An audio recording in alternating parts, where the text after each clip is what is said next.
Olha só que situação. Pensa na cena. Em Brasília, no mesmo dia, na mesma hora, duas das instituições mais poderosas do Brasil estão no centro das atenções. Só que elas contam histórias completamente opostas. De um lado, a gente tem o começo de um julgamento histórico. Do outro, uma audiência com acusações gravíssimas que podem, simplesmente, anular esse julgamento. Vamos entender como é que esses dois eventos se chocaram de forma tão espetacular. Então, para a gente desembolar essa história, a gente vai seguir o que aconteceu passo a passo. Primeiro, vamos montar esse cenário dramático com esses dois palcos simultâneos. Depois a gente entra no detalhe da acusação principal, dá uma olhada nas provas que foram apresentadas, vê qual foi a reação política imediata e, no final, a gente tenta entender por que isso tudo é tão importante. Para captar o tamanho do que aconteceu, a gente precisa voltar para esse dia e olhar bem de perto o contraste absurdo entre essas duas cenas. E aqui está o ponto central. Pensa só, enquanto no Supremo Tribunal Federal começava um julgamento super importante, com o ministro Moraes discursando sobre a força da lei e das instituições, lá no Senado, o ex-assessor de confiança dele, Eduardo Tagliaferro, começava a desenhar uma narrativa que botava em xeque justamente essa força. Eram duas cenas acontecendo ao mesmo tempo, praticamente um roteiro de suspense da vida real. Tá, mas então, qual foi exatamente a acusação que o Eduardo Tagliaferro fez? A denúncia dele foca num ponto muito específico que vai direto no coração do processo legal. O pulo do gato, o ponto crucial da denúncia, é este aqui. A alegação de que a justificativa legal para uma operação gigante de busca e apreensão foi, na verdade, fabricada. E o pior, fabricada depois que a polícia já tinha agido, só para parecer que existia uma investigação antes. Investigação essa que, segundo o depoente, nunca aconteceu. A linha do tempo, segundo Tagliaferro, é a chave para entender tudo. A história começa com uma reportagem de jornal. 6 dias depois, a polícia entra em ação. E aí, só depois, entre 3 e 5 dias após a operação, é que ele teria recebido a ordem para criar os documentos que dariam a base legal para ela. A data de criação do arquivo do tal mapa mental, dia 29 de agosto, seria a prova material de que os fatos foram invertidos. E essa frase, dita pelo Tagliaferro no depoimento, é muito, muito forte. Ele não diz que foi um pedido para ajustar um detalhe ou corrigir um documento. Não. Ele fala em construir um ambiente, uma história. A frase sugere a criação de uma narrativa do zero para legitimar uma ação que já tinha acontecido. Bom, uma acusação desse tamanho, obviamente, não pode ser só da boca para fora. Precisa de evidência. Então, o que foi que o Tagliaferro de fato levou ao Senado para sustentar o que ele disse? Tagliaferro disse que não foi de mãos abanando. Ele afirma ter guardado tudo: as conversas de WhatsApp que teriam dado as ordens, os próprios arquivos com seus metadados, que são tipo a certidão de nascimento digital do arquivo, mostrando quando ele foi criado, e um volume gigante de conversas. E ele fez questão de dizer que todo esse material foi periciado, o que é um passo fundamental para garantir que tudo é autêntico. E aqui tem um detalhe que, se for verdade, complica tudo ainda mais. Segundo o depoente, ele teria sido chamado para criar e assinar um documento oficial do STF sem ter nenhum vínculo formal com o tribunal naquele momento. Isso adicionaria mais uma camada de suposta irregularidade em todo o processo. E para a gente ter uma ideia do volume de material, não estamos falando de umas 10 páginas. São mais de 1000 páginas. Segundo ele, todo esse conteúdo das conversas dos empresários só chegou nas mãos dele depois da operação.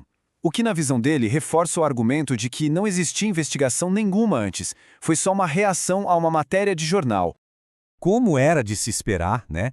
Uma revelação dessas, feita ao vivo numa audiência no Senado, causou uma verdadeira explosão.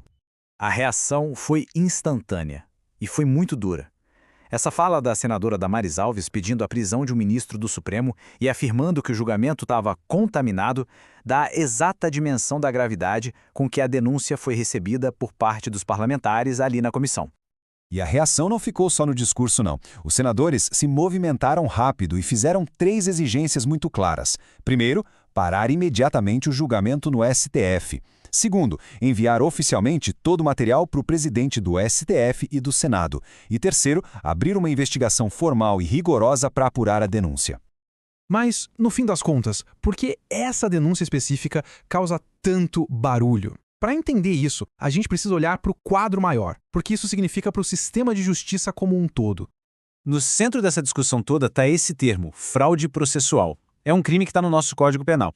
De forma bem simples, significa manipular a cena do crime ou as provas de um processo para enganar a justiça. É uma acusação que ataca a própria integridade de como o sistema judicial deveria funcionar. As possíveis consequências aqui são gigantescas. Se essas alegações forem provadas, elas não afetam só um caso.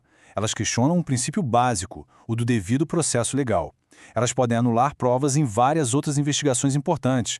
Elas abalam, e muito, a confiança da população na mais alta corte do país. E, claro, abrem a porta para que muitos outros processos sejam questionados. O ponto-chave é este. O foco do debate muda.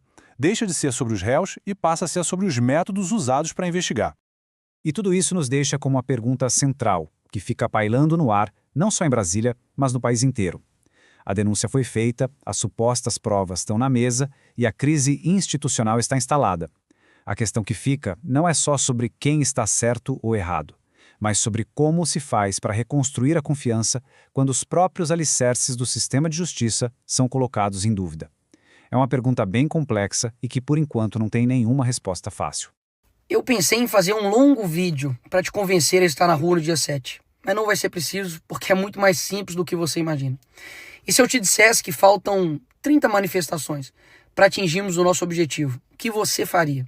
Provavelmente iria querer que toda semana tivesse uma, para ser mais rápida e assim atingir o nosso objetivo. Nós não sabemos quando sairemos vitoriosos, quando vamos conseguir mudar esse país, quando vamos derrotar o Moraes, quando vamos nos livrar dos corruptos e imorais dessa nação, ou até mesmo quando iremos vencer a esquerda. Mas um fato é, se continuarmos tentando, podemos vencer, mas se pararmos, a derrota é certa. Santo Agostinho diz que a esperança tem duas filhas lindas, a indignação e a coragem. A indignação nos ensina a não aceitar as coisas como estão e a coragem a mudá-las. Independentemente de qualquer situação, você possa fazer parte da mudança desse país. Se a gente for 1 milhão, lutaremos. Se formos 10 mil, lutaremos. Se formos 10, lutaremos. E se formos 1, que esse 1 seja você. Porque a mudança sempre começa com alguém que se recusa a desistir. E esse alguém pode ser você. Porque a liberdade nunca foi obra dos covardes, mas do que tiveram coragem de ficar de pé quando todos preferiam se ajoelhar. No dia 7 de setembro, escreva a história do seu país. Porque é aqui que a batalha pela nossa democracia, pela liberdade de expressão, pelo futuro dos nossos filhos está sendo travada. E isso aconteceu, presidente, porque o senhor nunca desistiu. Isso está acontecendo hoje e o mundo será eternamente grato, porque todos os ataques que vieram contra o senhor, ao invés de se curvar, você ergueu a cabeça e não desistiu por nós.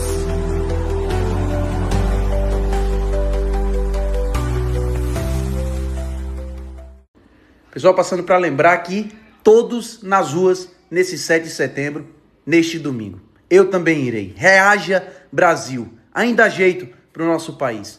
Vamos lutar pelo fim da perseguição política, pelo fim da parcialidade nos julgamentos do Supremo Tribunal Federal. Sim, é nosso dever nos manifestarmos. E eu conto com a presença de todos vocês. E lembre-se, nosso presidente Bolsonaro até está proibido de falar, mas milhões de pessoas serão a sua voz nesse 7 de setembro. Então, você, em todo o Brasil, vá às ruas.